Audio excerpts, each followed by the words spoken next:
Albania. During the communist period under Enver Hoxha, Albania became one of the most extreme examples of religious suppression in modern history. In 1967, the government didn't just discourage religion, it officially banned it, declaring Albania the world's first atheist state. Overnight, faith itself became illegal. Churches, mosques, monasteries, and religious schools were seized by the government. Many were demolished, while others were repurposed into warehouses, gyms, sports halls, or government offices, erasing centuries of cultural and spiritual history. Crosses were torn down, minarets were stripped away, religious art and relics were destroyed or hidden away to erase every visible trace of faith. Religious leaders faced harsh persecution. Thousands of priests, imams, monks, and nuns were arrested, imprisoned, sent to forced labor camps, exiled, or even executed for refusing to renounce their beliefs. Entire generations of spiritual leadership were wiped out, leaving communities without guidance or protection. Even possessing a Bible, Quran, or prayer book was considered an act of rebellion. People who kept religious texts risked long prison sentences or being labeled enemies of the state. Families who wanted to preserve their faith had to hide it deeply underground, whispering prayers in locked rooms, baptizing children in secret, and memorizing scripture because written words were too dangerous to keep. The fear was constant. Children were taught in schools to report parents, grandparents, or neighbors who prayed or practiced religion. State propaganda painted faith as a threat to progress and unity, insisting that true loyalty belonged only to the party and the state. And yet, despite decades of systematic erasure, faith did not vanish. It simply went silent. Beneath the surface, it survived in hidden rituals, hushed prayers, and carefully guarded traditions, waiting for the day it could emerge again. Soviet Union. Religion in the Soviet Union was not always fully banned, but it was heavily restricted, with several periods where certain faiths faced outright prohibition. After the Bolshevik Revolution in 1917, the new communist government embraced state atheism as a central part of its ideology. Religion was viewed not just as old-fashioned, but as a direct threat to the authority of the state, a competing force for the loyalty of the people. Churches, mosques, synagogues, and other religious properties were confiscated, repurposed, or destroyed. Thousands of religious leaders, including priests, imams, rabbis, and monks, were imprisoned, sent to labor camps, or executed. By the 1930s, the Russian Orthodox Church was the primary target, viewed as a rival power that could challenge communist control over society. Entire communities were pressured to renounce faith, and religious education was strictly forbidden. At various times, minority groups such as Jehovah's Witnesses, Baptists, and other non-Orthodox Christians were completely banned. Members faced arrest, deportation, and forced labor, with entire families sometimes sent to remote camps for their beliefs. Even when religious organizations were technically allowed to operate, they existed under intense government supervision, with sermons censored, gatherings monitored, and leaders required to report their congregants' activities. For ordinary believers, practicing faith became an act of courage and quiet rebellion. Prayers were whispered in homes, scripture was memorized rather than written, and rituals were performed in secret to avoid arrest. Open worship could lead not only to personal danger, but to social isolation, job loss, or surveillance, making faith both a deeply personal commitment and a form of resistance. In this environment, religion didn't disappear, it adapted. It went underground, survived in whispers and secret gatherings, and endured for decades despite relentless pressure from one of the most powerful states in history. China. Several religions in China have faced bans or severe restrictions at different times depending on government policies and political campaigns.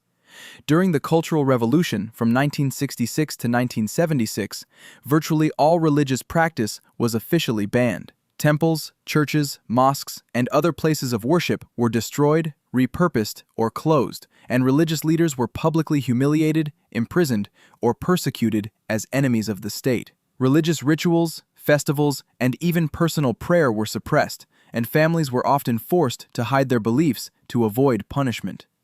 Even outside the Cultural Revolution, certain groups have been specifically targeted. For example, Falun Gong, a spiritual movement combining meditation, breathing exercises, and moral teachings, was banned in 1999 and officially labeled a heretical organization. Practitioners were subjected to arrest, forced labor, and intense government surveillance. Similarly, Tibetan Buddhism has faced ongoing restrictions, with monasteries monitored, teachings censored, and the selection of religious leaders tightly controlled by the state. Underground Christian churches also face crackdowns, with secret gatherings risking fines, detention, or imprisonment. Although some officially recognized religions, Buddhism, Taoism, Islam, Catholicism, and Protestantism, are allowed under state supervision, this freedom is heavily regulated. Religious groups must register with the government, follow approved teachings, and submit to inspections, leaving little room for independent or spontaneous worship. Those who practice outside the state-sanctioned framework are at risk, and many believers continue their faith in secret, meeting quietly in homes or hidden spaces. The result is a complex religious landscape.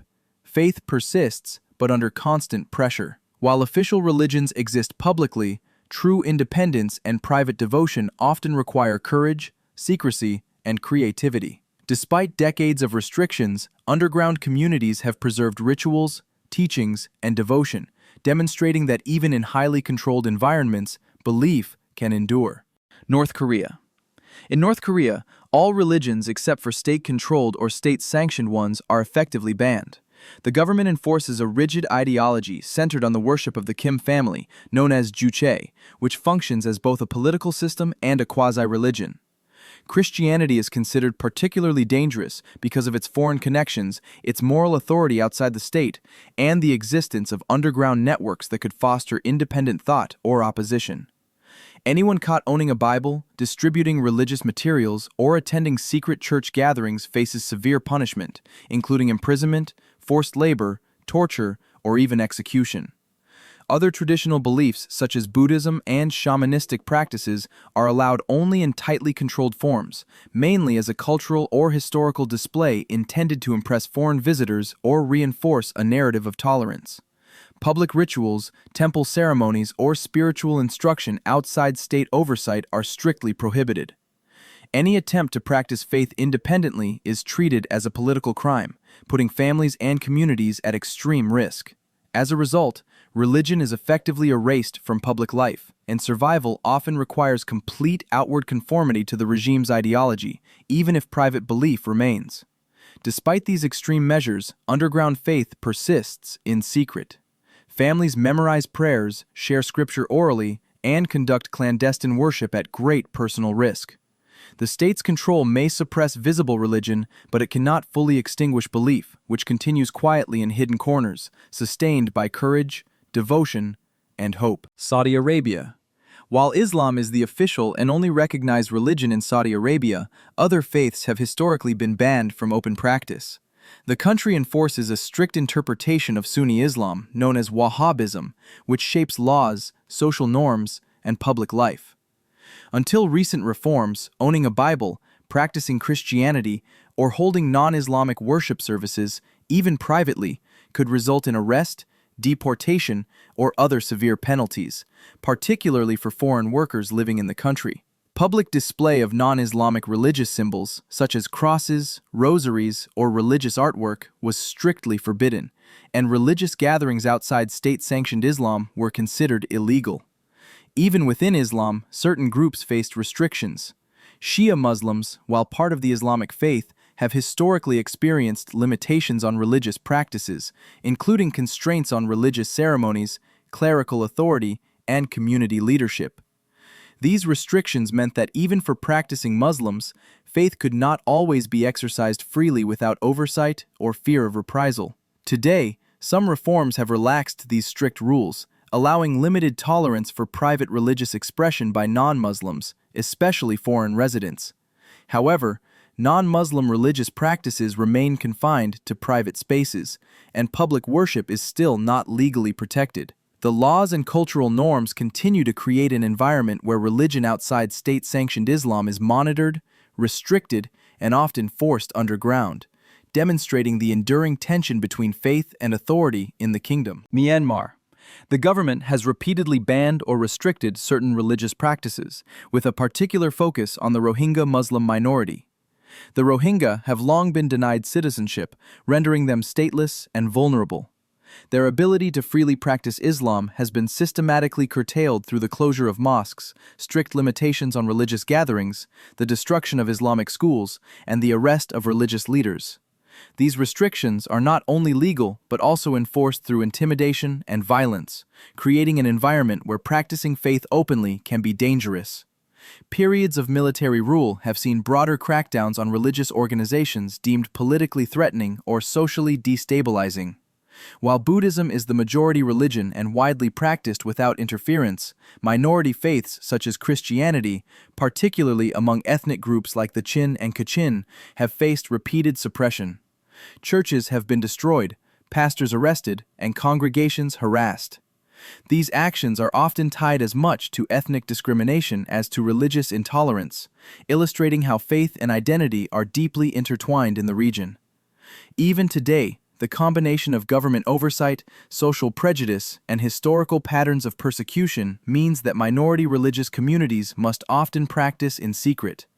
For many, religion is not just a matter of belief, it is an act of resilience and survival in the face of systemic oppression.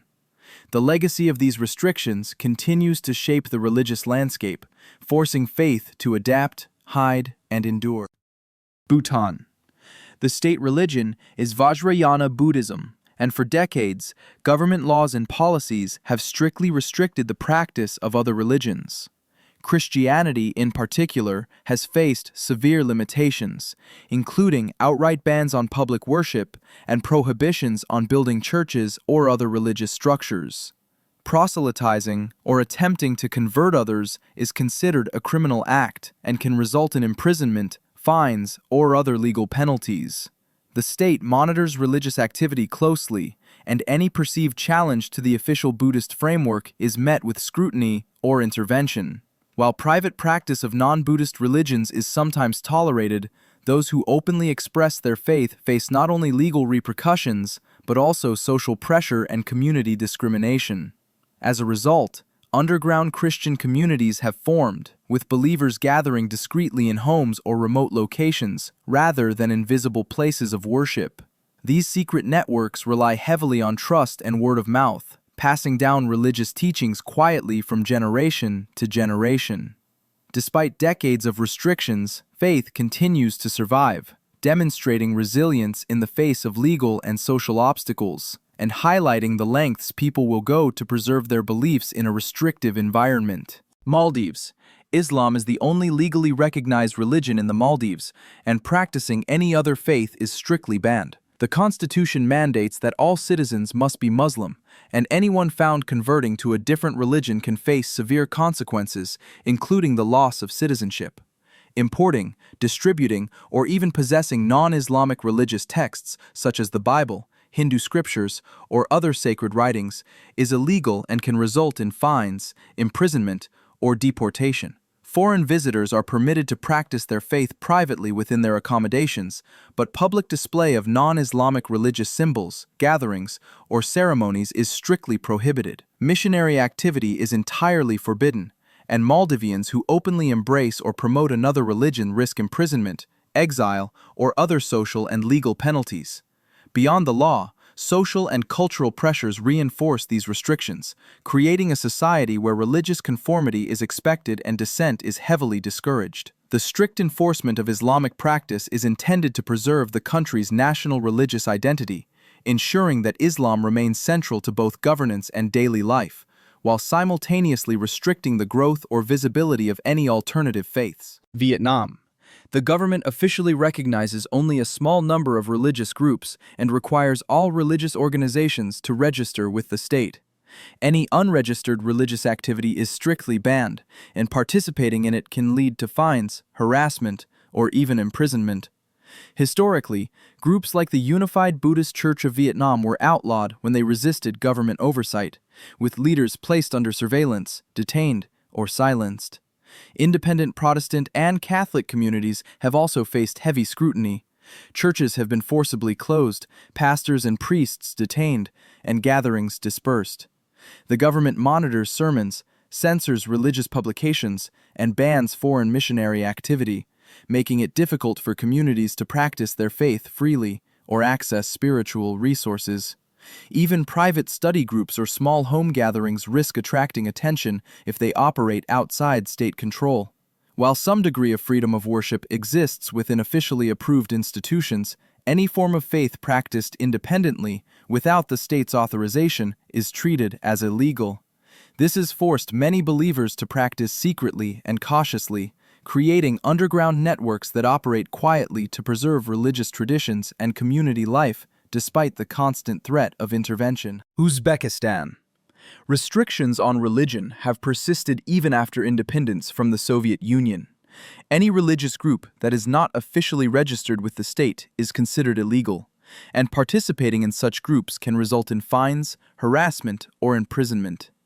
Islamic practices that occur outside state-approved mosques or institutions are often labeled as extremist activity, exposing practitioners to surveillance, interrogation, or legal consequences. Groups like Jehovah's Witnesses have faced outright bans, with members routinely harassed, detained, or sent to labor camps simply for practicing their faith or distributing religious literature. Christian denominations that are not officially recognized, such as underground Protestant churches or independent Orthodox communities, are also targeted. The government monitors sermons, censors religious publications, and strictly limits the import of religious texts, making it difficult for believers to access spiritual materials. Private religious gatherings, even in homes, can attract scrutiny, and leaders of unregistered groups are often pressured, threatened, or arrested. In practice, this creates a system where religious activity is tightly controlled and heavily policed, despite constitutional guarantees of freedom of religion, leaving many believers to practice their faith in secrecy or at great personal risk.